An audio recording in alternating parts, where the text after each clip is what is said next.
இங்கே இந்த குட்டி பொண்ணு சின்ன வயசுலேருந்தே பைலட் ஆகணும்னு சொல்லிட்டு ஆசைப்படுவா. இப்போ காலேஜெல்லாம் நல்லபடியாக முடிச்சுட்டு பைலட் ஆகலான்னு சொல்லிட்டு விசாரிச்சு பார்த்தா அதுக்கு 10 லட்சம் செலவாகும்னு சொல்கிறாங்க. அவ்வளோ காசு நம்ம அப்பாவால் ரெடி பண்ண முடியாதுன்னு தெரிஞ்ச அந்த பொண்ணுமே பைலட் ஆகிற கனவு அவ்வளோதான் அப்படின்னு சொல்லிட்டு யோசிச்சுட்டு இருக்கா. அப்போ தான் அந்த பொண்ணோட அப்பாவுமே ஒரு நியூஸ் பேப்பர் எடுத்துகிட்டு வந்து காட்டுறாங்க. பார்த்தா ஏர்ஃபோர்ஸில் பொண்ணுங்களை செலக்ட் பண்ண போகிறதா ஒரு அட்வர்டைஸ்மெண்ட் கொடுத்துருக்காங்க. அதை பார்க்குற அந்த பொண்ணுமே அந்த செலெக்ஷனுக்காக போகிறான். ஃபர்ஸ்ட் ரவுண்ட் ஃபிசிக்கல் டெஸ்ட்டாக தான் இருக்கும். அதை நல்லபடியாக செலக்டும் ஆயிடுறா. அடுத்த ரவுண்ட் ஒரு ஆஃபீஸர் வந்து காமனாக எல்லாருக்கிட்டையும் அசோகர் சக்கரம் என்ன கலரில் இருக்கும் அப்படின்னு சொல்லிட்டு கேட்குறாரு. பர்டிகுலராக ஒரு பொண்ணு எழுப்பி கேட்குறாரு. அந்த பொண்ணுமே ப்ளூ கலர்னு சொல்கிறா. அதுக்கு அந்த சாருமே ப்ளூ கலர் இல்லை, அது பிளாக் கலர் தான் அப்படின்னு சொல்லிட்டு கன்ஃபியூஸ் பண்ணி விட்டுறாரு. உடனே அந்த பொண்ணுமே உடனே இல்லை சார், ஆமாம் நீங்கள் சொன்ன மாதிரி பிளாக் கலர் தான் அப்படின்னு சொல்லிடுறா. அவ்வளோ பேரில் இந்த பொண்ணு மட்டும் தான் தைரியமாக இருந்துச்சு, இல்லை சார் அது ப்ளூ கலர் அப்படின்னு சொல்கிறா.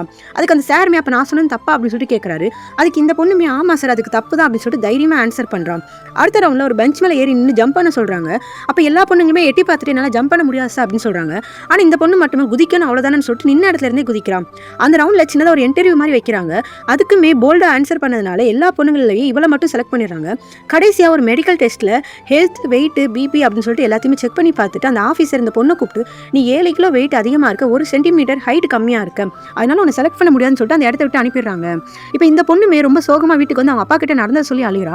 அவங்க அப்பா அதுக்கு மனதளராதமா நீ டெய்லியும் ஜாகிங் போயிட்டு டயட்டில் இருந்தாலும் வெயிட் கம்மியாயிருன்னு சொல்கிறாரு. ஆனால் ஹைட்டுக்கு என்ன பண்ணுறதுப்பா அப்படின்னு சொல்லிட்டு கேட்கும்போது நம்மளால முடிஞ்ச அளவுக்கு ட்ரை பண்ணி பார்க்கலாம் அப்படின்னு சொல்லிட்டு அந்த பொண்ணை என்கரேஜ் பண்ணுறாரு. இப்போ டெய்லி நிறைய ஒர்க் அவுட்லாம் பண்ணி பாவக்காய் ஜூஸ்லாம் எப்படியே குடிச்சு ஒரு வழியாக வெயிட்டை கம்மி பண்ணிடுறா.